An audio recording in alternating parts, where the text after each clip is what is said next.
안녕하세요, 카젠TV의 이재림입니다. 오늘 자동차는 볼보의 V90 크로스컨트리입니다.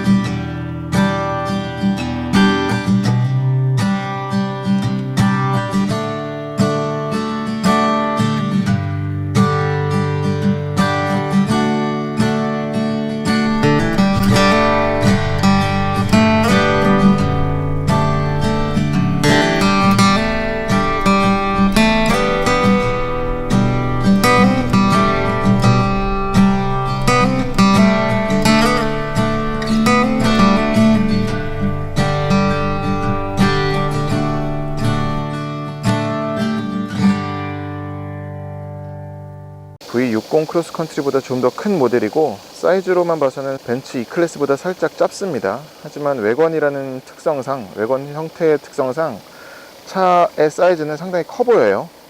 보시면 특히나 길이 면에서는 이게 E클래스보다 작다고 라는 생각이 들 정도로 길어 보입니다. 지금 서핑보드를 올려봤는데 올리면서 느껴보니까 더 길더라고요. 제가 제 차인 3시리즈 외관을 올리면은 저게 이제 루프에서 좀 더 튀어나오는데 얘는 캐빈 위에만 차지를 하더라고요. V90 크로스컨트리는 이름에서도 알다시피 V90이라는 외관을 갖다가 크로스컨트리 성격을 가미한 모델입니다. 그래서 보시면은 지금 이런 휠 하우징에 플라스틱을 덧대 놓은 것들도 있고, 또 도어 사이드 쪽에 보면 사이드 스커트처럼 이렇게 덧대놔서 이런 게 어떤 오프로드를 갈 경우에 데미지에 강하게끔 만든 요소라고 볼 수 있겠고요. 앞에 헤드램프, 그리고 또 전면 그릴, 이런 부분에서도 새로운 볼보의 느낌은 물씬 납니다. 지금 이제 램프류를 보시라고 이렇게 시동을 좀 켜놨고요. 방향 지시등과 안개등이 밑에 이렇게 들어오고, 뒤에도 마찬가지로 이렇게 새로운 볼보의 디자인이 고스란히 적용이 됐습니다. 테일램프는 이렇게 니은자를 길게 양 옆에 쭉 빼놓은 형태가 있죠. 그리고 후방 안개등은 저쪽에 한 개가 들어오네요. 이 트렁크는 XC40, XC60에서도 봤었던 그런 좀 각지면서도 다부진, 그러면서도 또 넓어 보이는 그런 자세를 갖고 있습니다.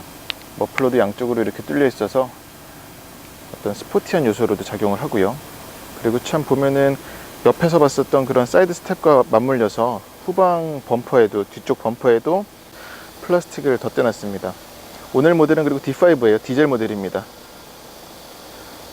특히 이쪽 어깨선이라고 할 수 있는 테일램프에서 보면은 이 라인이 상당히 강해 보이죠. 이 볼보 차들이 직선을 많이 써가지고 그래서 더 좀 강인해 보이는, 차가 견고해 보이는 인상을 전해줍니다. 외관 모델답게 뒤에 쿼터 글라스가 굉장히 깊게 파여 있잖아요. 그래서 이건 이따가 인테리어 설명 때도 말씀을 드리겠지만 2열 승객이 후방을 내다볼 적에 상당히 도움을 많이 받습니다. 지금 달려있는 저 루프 가로바는 볼보의 순정 액세서리예요. 네, 볼보 V90 크로스컨트리 트렁크를 보여드리겠습니다. 키는 이렇게 생겼고요. 이 겉에 마감도 가죽으로 해서 상당히 고급스럽죠. 버튼들은 요 왼쪽으로 돼 있고, 잠금 해제, 잠금, 그리고 트렁크 열리는 버튼도 있고, 이건 패닉 버튼이 이쪽에 있습니다. 그래서 이지 트렁크 기능도 들어가 있어서 킥을 하면 열리고요. 공간이 상당히 넓습니다.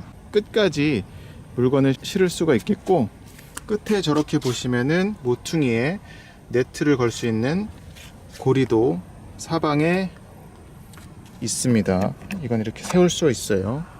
그래서 고리를 거는 거고, 요 오른쪽에는 버튼이 있는데 전동식으로 이제 시트를 접을 수가 있어요.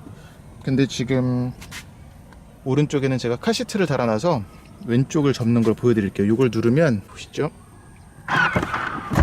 저렇게 넘어갑니다. 그래서 이 위에 가림막을 제거를 하면 거의 풀플랫 수준의 엄청난 공간이 나와요. 그리고 바닥에도 이런 별도의 장치가 있어서 얘는 밴드를 이용해서 물건을 묶을 수도 있고, 아니면은 저쪽에다가 물건을 넣으면은 이제 구분을 할 수가 있는 거죠. 구획을 나눠서.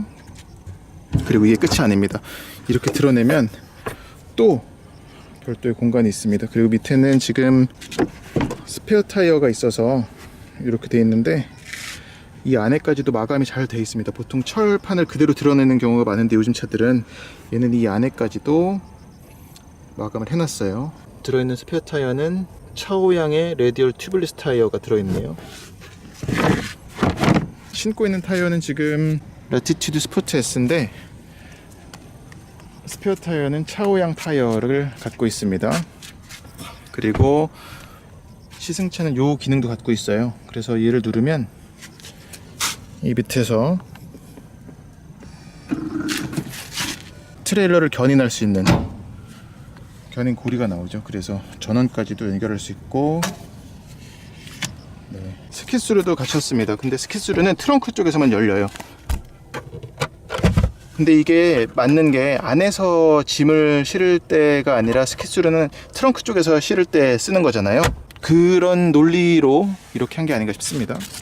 이쪽에 이제 퍼스트 에이드 키트도 갖추고 있어서 보시면 볼보 포라이프라고 써있는데 보통은 여기에 뭐 밴디지라든지 아니면 다른 차들 보면 기본적인 것들만 갖춰져 있잖아요. 근데 얘는 굉장히 디테일하네요. 이런 매뉴얼까지도 다 써 있어서 이 가위는 어떤 자르는 데 쓰는 가위죠. 이것도 꽤 비싸겠네요. 여기 그리고 쥐었을 적에 소독하는 식염수하고 NaCl이니까 식염수가 맞겠죠? 들어있고, 얘는 이렇게 어떤 붕대가 들어있습니다. 이게 그러니까 순서예요. 1번 소독하고 감고 다시 이제 매듭 지으라는, 그리고 병원으로 가라고. Specially made for Volvo라고 써있네요. by RFX Plus Care. 디테일합니다.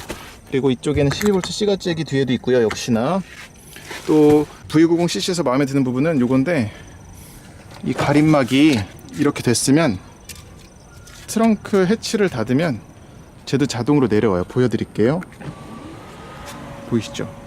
내려와서 위에서 보면 이렇게 안에 물건이 안 보이게끔 가려집니다. V90cc 2열 공간을 보여드리겠습니다. 일단 레그룸은 뭐 광활합니다. 꽤 크죠? 확실히 중형 외관이다 보니까 크고, 발 넣는 공간에도 앰비언트 라이트가 잘 들어가 있어서 이렇게 지금 맨발이라 죄송한데 발 넣는 공간도 상당히 양호합니다. 그리고 B필러에도 이런 송풍구가 뚫려 있고요. 또 V90cc는 4존 에어 컨트롤이 들어가 있어요. 그래서 별도로 온도를 조절할 수가 있고 열선도 다 들어가 있습니다. 지금은 시동이 켜있지 않아서 그런데. 그리고 이 밑을 내려보면 150W 230V짜리 파워아울렛이 들어있습니다. 좋죠 이거. 여기 가운데는 좀 많이 튀어나와 있어요. 얘는 고급 외관인 거를 드러내는 거죠. 이게 물론 지금 오릴 드라이브 방식이라서 샤프트가 들어가기 때문에 여기가 블록 튀어나온 것도 있지만 성인 3명이 앉기보단 둘이서 편히 앉게끔 만들어진 외관이라고 보시면 되겠습니다. 그리고 얘는 프로 트림이라서 바우스 앤 윌킨스 스피커도 이렇게 앞과 마찬가지로 멋지게 들어가 있고요. 또 선쉐이드는 수동식이지만 이렇게 갖췄습니다. 그리고 이런 트림도 앞과 마찬가지로 아주 고급스럽죠. 가죽에 우드에 또 알루미늄에 가죽. 그러니까 보통은 제조사들이 차를 만들 적에 고급차도 좀 마찬가지인데 눈이 닿는 곳은, 그러니까 요 위를 기준으로는 고급스럽게 만들다가도 시선 잘 닿지 않는 곳, 하단 가서는 그런 게 좀 뜸해지거든요. 근데 V90cc 같은 경우는 전체를 다 고급 소재로 감쌌어요. 그러니까 여기만 지금 우레탄이고요. 가죽으로 전부 다 나파 가죽으로 시트도 모두 감쌌습니다. 이 뒤쪽은 나파 가죽은 아니네요. 요 옆도 아니고 앞에만. 그러니까 이 등 닿는 곳은 전체가 다 나파 가죽이고, 헤드레스트 같은 경우는 여기만 나파 가죽이에요. 이 옆은 다릅니다. 지금 다른 가죽을 썼어요. 도어 포켓은 보여드리자면은 여기는 이제 뻥 뚫려 있습니다. 그리고 밑에 쓰레기가 죄송한데 크진 않아요. 역시나 좀 실용성을 강조하면서도 뭐 고급 외관이니까 많이 담진 않을 거라는 생각을 한 거 아닌가 싶습니다. 그리고 시트 뒤에는 이런 네트도 잘 갖춰져 있고, 헤드룸을 제가 안 보여드렸네요. 제 키는 178인데 주먹 1개가 들어갈 공간이네요. 헤드룸이 의외로 많이 여유롭진 않습니다. 폭이 꽤 있어서 뭐 닫거나 그런 느낌은 전혀 없어요. 그리고 문을 닫아보면 시야는 훌륭합니다. 좋고요. 그리고 무엇보다 큰 외관답게 이쪽 쿼터 글라스가 굉장히 크죠. 그리고 센터 암레스트는 보여드리자면은 이것도 나파 가죽으로 전부 다 잘 둘렀고요.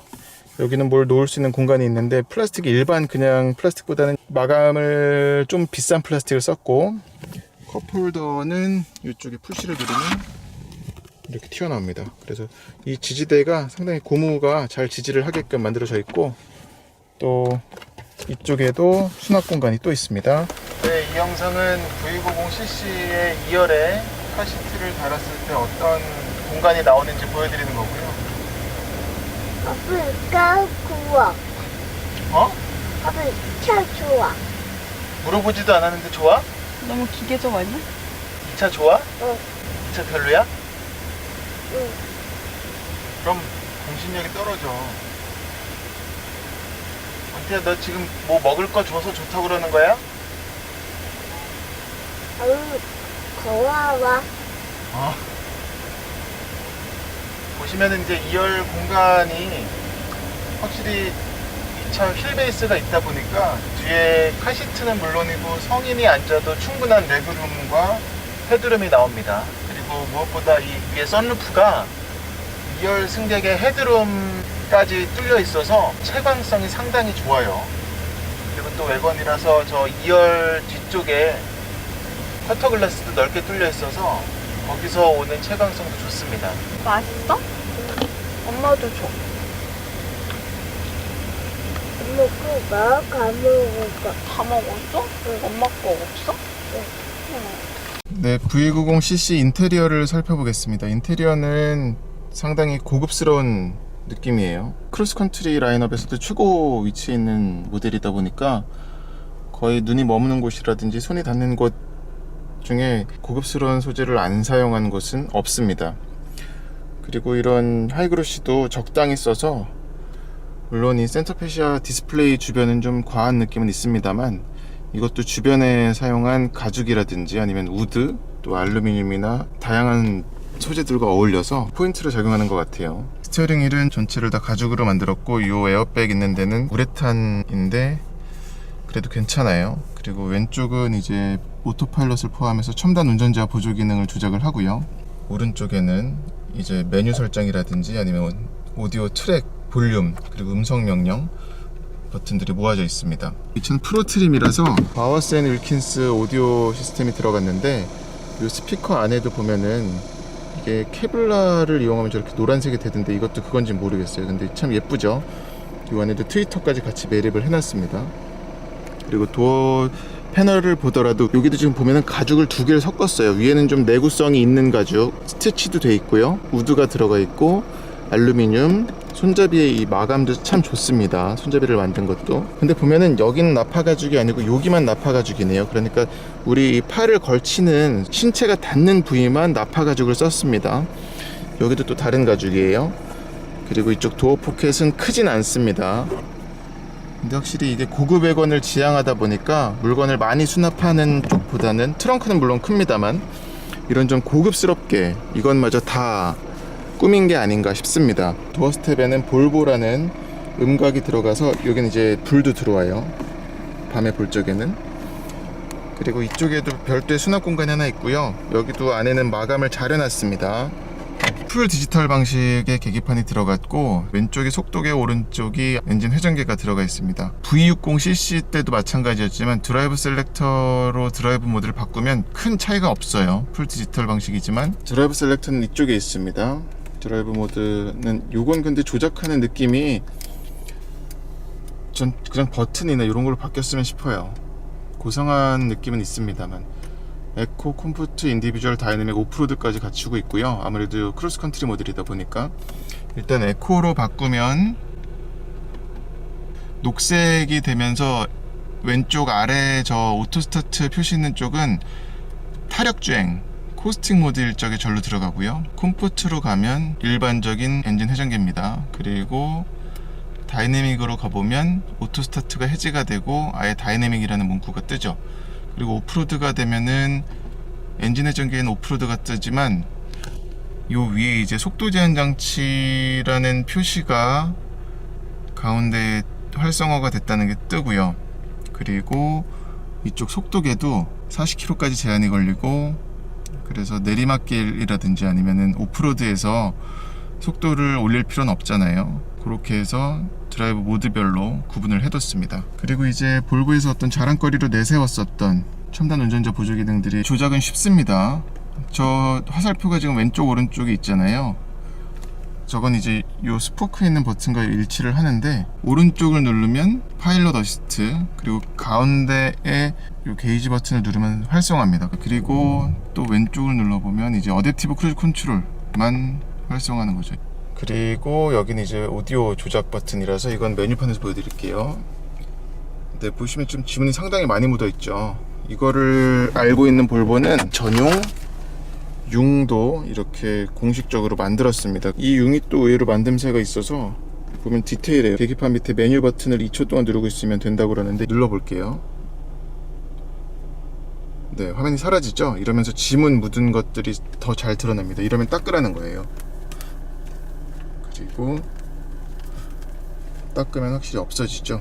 그리고 다시 화면을 켜려면 홈 버튼을 누르세요. 네, 상당히 간결한 인테리어가 될 수 있었던 거는 요 센터 페시아에 있는 디스플레이에다가 모든 메뉴를 다 집어넣어놨어요. 그래서 겉에 물리 버튼으로 빼놓은 것은 오디오 버튼, 그리고 비상등, 그리고 급할 때, 그러니까 한 번에 써야 되는 것들, 김서림 제거, 열선, 그리고 오디오에서 트랙 넘기는 것 정도뿐입니다. 나머지들은 여기다가 다 넣어놨고, 심지어 에어컨까지도 넣어놔서, 에어컨은 지금 꺼놨는데 눌러보면 네, 이렇게 온도 조절을 할 수가 있고, 아예 꺼버리거나 오토를 설정할 수가 있고, 여기에 시트를 누르면 히팅과 쿨링도 모두 여기서 조절을 할 수가 있습니다. 상당히 메뉴가 많아요. 그래서 쭉 한번 보여드리면, 이 메뉴는 근데 저 써있는 것 그대로거든요. 파크인, 주차 공간에서 나오기, 평행주차 전용, 지금 방향지시 등을 켜서 하면 스스로 출차하십시오 라고 나오죠. 지금 이건 주차장에서 한번 해봤는데 괜찮습니다. 그래도 덜어 쓸 수 있을 것 같아요. 헤드업 디스플레이도 여기서 조정을 하고요. 코너링 조명은 안개등이 켜지는 겁니다. 안개등이 이제 왼쪽으로 꺾으면 왼쪽 안개등이 켜지고, 오른쪽으로 꺾으면 오른쪽 안개등이 켜지는 거예요. 조향 가변형 전조등은 이제 스티어링을 어떻게 트느냐에 따라서 이 헤드램프의 방향 자체가 꺾이는 거죠. 이렇게 누르면 그리고 메뉴를 옮길 수도 있습니다. 네, 로드 사인 인포메이션, 이거는 이제 도로 달리다 보면 속도 제한 표지판 있잖아요. 속도 표지판, 그것들을 띄우는 겁니다. 헤드레스트 접기는 2열 헤드레스트를 한 번에 접는 거예요, 전동식으로. 그러니까 시야를 조금이라도 확보하기 위해서인데, 제 뒷자리가 헤드레스트가 펴 있는데 이걸 한번 접어 볼게요. 버튼을 눌러서. 네, 그래서 시야가 좀 더 확보가 될 수도 있고, 시야 확보 차원뿐만이 아니라 이렇게 해서 접으면 그 2열을 풀플랫으로 만들어서 트렁크 공간을 확대할 때도 쓸 수가 있습니다. 이것까지도 다 버튼식으로 전동식으로 해놔서 참 편합니다. 힘이 들 일이 거의 없어요. 그러니까 이 차는. 그리고 크루즈 컨트롤, 충돌 회피 보조장치, 조수석 조절은 요걸 누르면은 운전석에 있는 버튼 갖다가 운전석에 있는 버튼으로 조작을 하면 조수석이 움직입니다. 그래서 보통 국산차는, 현대기아차들은 이쪽에 워크인 버튼들이 있잖아요. 근데 얘는 이 메뉴에 있는 이걸로 조작을 해서 움직여 보면 이렇게 조작을 할 수가 있습니다. 이것도 편하죠. 네. 그리고 메뉴는 한 번 더 있어요. 넘어가 보면 이제 콤파스, 내비게이션, 오디오, 그리고 블루투스, 그리고 이거는 구글 카플레이, 그리고 이쪽에 이제 오디오, 블루투스라든지 차량 상태, 메시지, 주행 성능, 이제 트랙 컴퓨터에 관한 것들을 볼 수가 있습니다. 이 정도예요. 상당히 근데 메뉴가 직관적이라서, 저 처음에는 그래도 이 메뉴 중에 에어컨 정도는 밖으로 뺐으면 싶었는데 적응을 한 것도 있고, 이제 대부분의 브랜드들이 이런 시스템을 적용을 하다 보니까 상당히 좀 선구적이었던 게 아닌가 생각이 듭니다. 수납 공간을 잠깐 보여드리자면, 수납 공간은 덮개도 이렇게 잘 돼 있고요.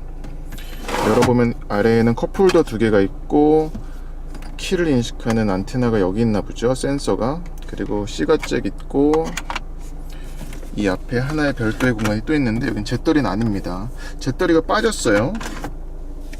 그리고 엔진 스타트 버튼도 이쪽에 특이하게 이렇게 끄죠.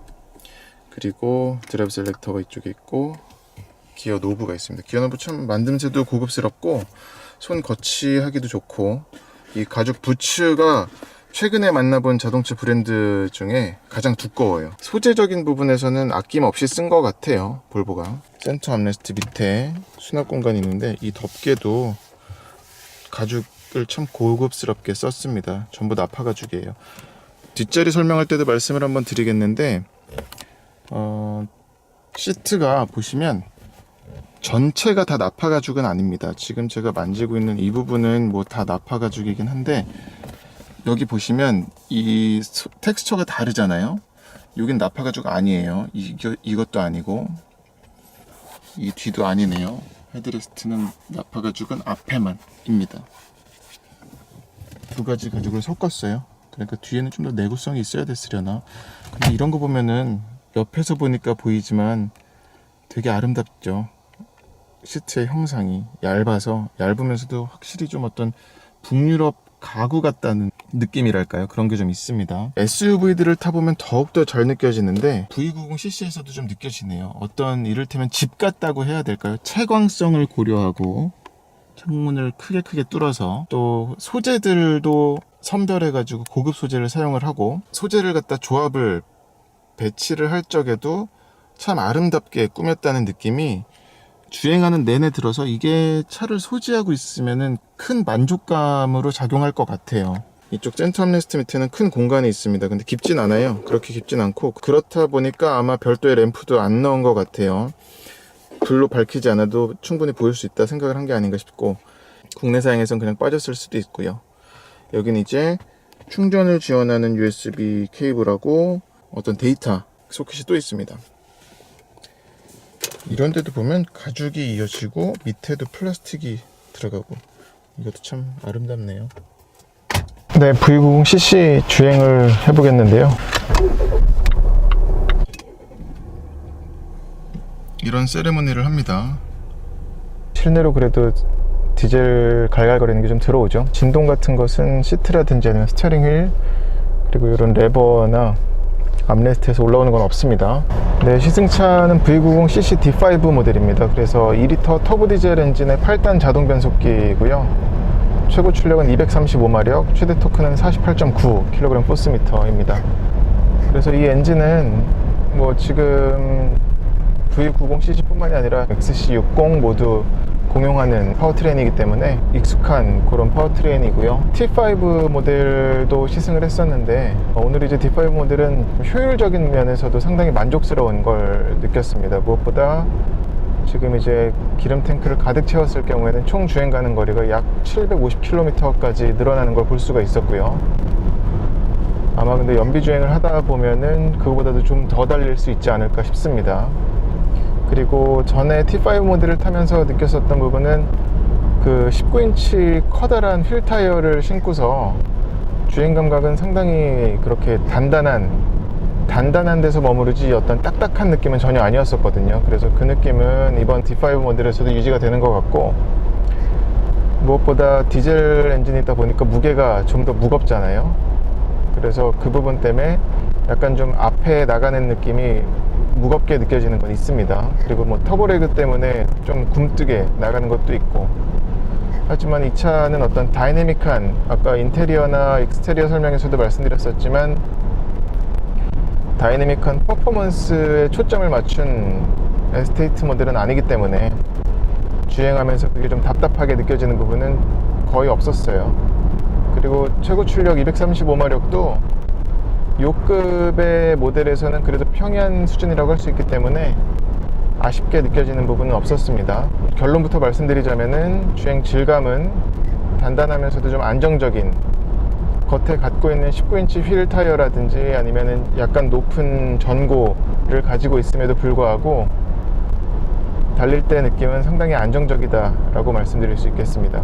그리고 맞물린 8단 자동 변속기도 크게 어깃장 나거나 그런 구석 없고요.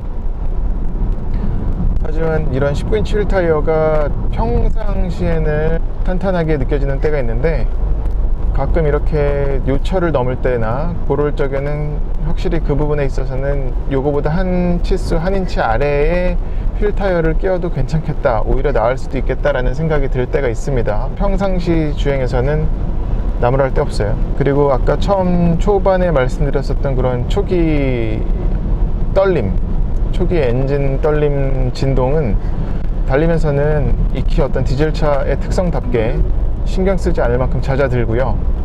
그리고 지금 이 차는 앞유리, 뒷유리, 양 옆유리가 모두 이중 접합유리예요.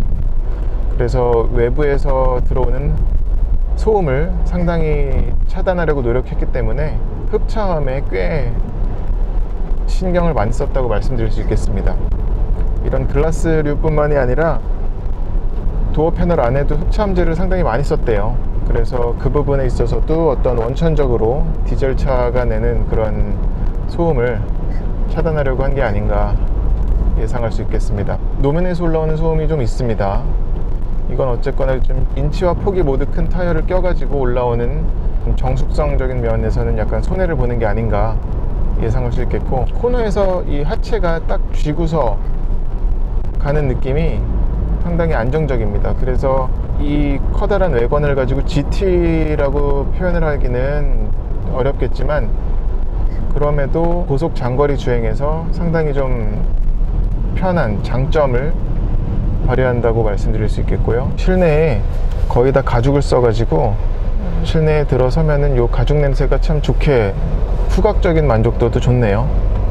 또 시트의 생김새도 인테리어 설명 때 말씀드렸다시피 약간 좀 그런 고급 가구스러운 느낌을 내서 시각적인 재미도 상당히 좋습니다. 이 풀 디지털 방식 계기판은 좀 담백합니다.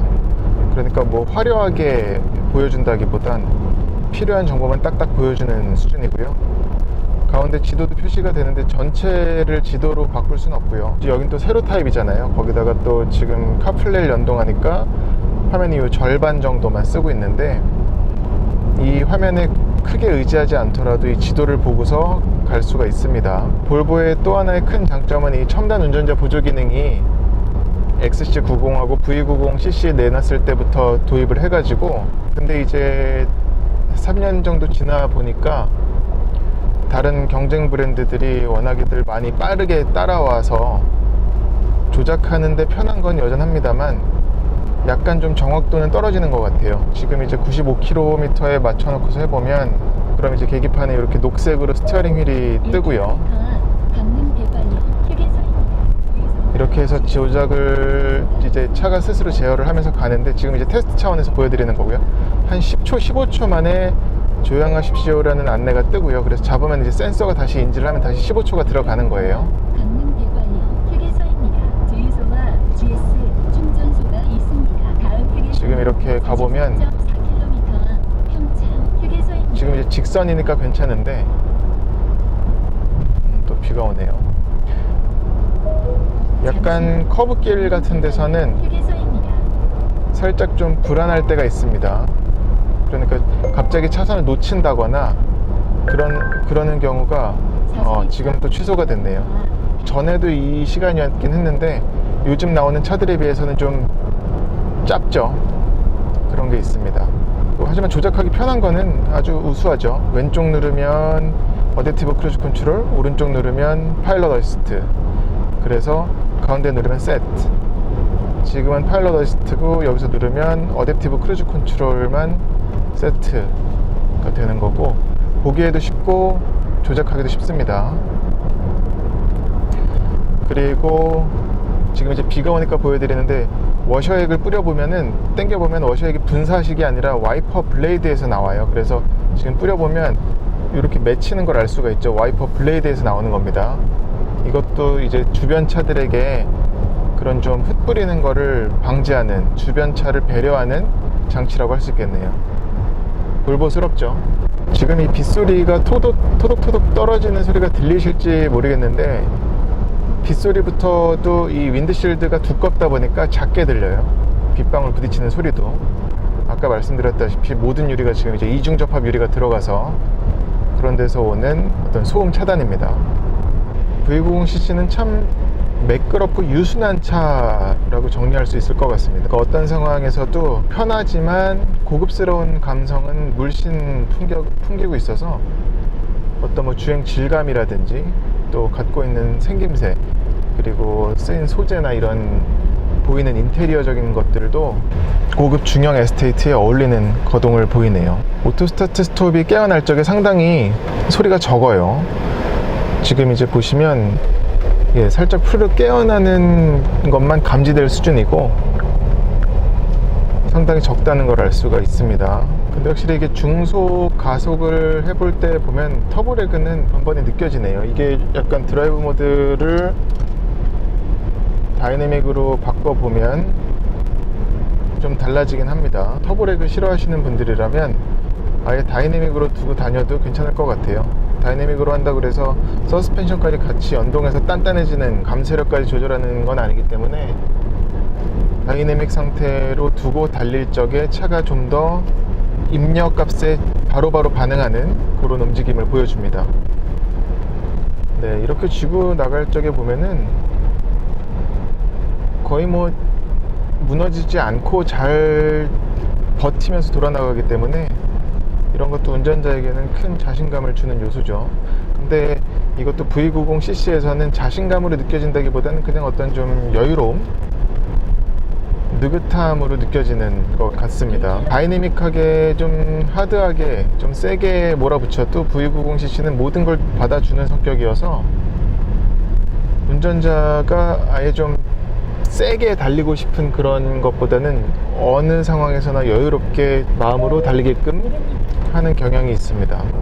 근데 오늘 볼보의 V90 크로스컨트리 D5 오릴 드라이브 시승을 했습니다. 볼보 안에서 플래그십에 위치하는 V90 모델인 만큼 그러니까 90 클러스터는 V90 크로스컨트리, XC90 그리고 S90 이렇게 세 가지 모델이 있죠.